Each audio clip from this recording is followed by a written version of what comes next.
Bienvenue dans le vlog de la 5e semaine du challenge. Moi j'ai le challenge adaptation. Donc j'ai choisi de lire Carrie et de regarder d'ici la fin de la semaine le film de 1976. J'ai commencé le livre en fin d'après-midi et j'ai lu j'ai lu 102 pages quasiment d'une traite. Au début j'ai eu un peu de mal à rentrer dedans parce que je comprenais pas la construction du livre. Ce que j'ai compris c'est que on fait des allers-retours entre le moment de l'intrigue, donc le moment où Carrie est au lycée et vit des choses vraiment pas cool, hein, elle se fait harceler. Et à d'autres moments, il va y avoir un flash forward et on va lire des témoignages de gens qui étaient avec elle au lycée. Ça me fait penser, je vous ai même pas expliqué de quoi ça parlait Carrie. Donc la 4e de couverture nous dit Carrie White, 17 ans, solitaire, timide et pas vraiment jolie, vit un calvaire. Elle est victime du fanatisme religieux de sa mère et des moqueries incessantes de ses camarades de classe. Sans compter ce don, cet étrange pouvoir de déplacer les objets à distance, bien qu'elle le maîtrise encore avec difficulté. Un jour, cependant, la chance paraît lui sourire. Tommy Ross, le seul garçon qui semble la comprendre et l'aimer, l'invite au bal de printemps de l'école. Une marque d'attention qu'elle n'aurait jamais espérée et peut-être même le signe d'un renouveau. Loin d'être la souillonne que tous fustigent, elle resplendit et se sent renaître à la vie. Mais c'est compter sans la mesquinerie des autres élèves. Cette invitation trop belle pour être vraie ne cache-t-elle pas un piège plus cruel encore que les autres ?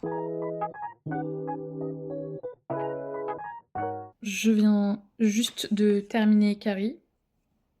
Je suis en état de choc carrément. Je vais aller regarder une bande-annonce et penser à autre chose, lire une petite romance, un truc mignon. Sinon je vais faire des cauchemars. Bon, pour l'instant c'est assez fidèle au livre. Hein. Là j'ai peur parce qu'il y a une scène assez horrible qui arrive là.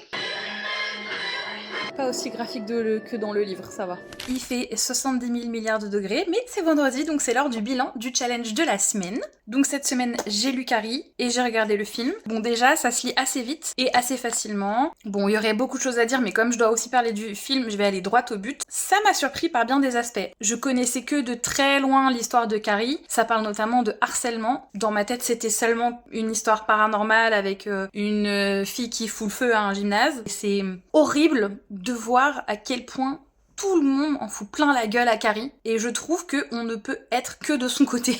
Pour que tout ça reste frais, je me suis vite procuré le film. J'ai trouvé que cette adaptation, elle était plutôt très fidèle au livre. Alors oui, elle a vieilli, mais je trouve que ça fait son charme quand même. J'ai l'impression que le livre m'a plus impacté que le film. En tout cas, lire un livre et regarder son adaptation, j'adore faire ça, que ce soit dans un sens ou dans l'autre. J'ai trop hâte de regarder toutes les adaptations de Carrie qui ont été faites. En plus, à la rentrée, il y aura une nouvelle adaptation de Carrie en série, donc j'ai encore plus hâte. Avec les filles, on est aussi curieuse de savoir ce que vous avez lu et regardé du coup pour ce challenge adaptation. Et puis on vous dit à la semaine prochaine pour la suite et la fin du challenge des lectures ensoleillées.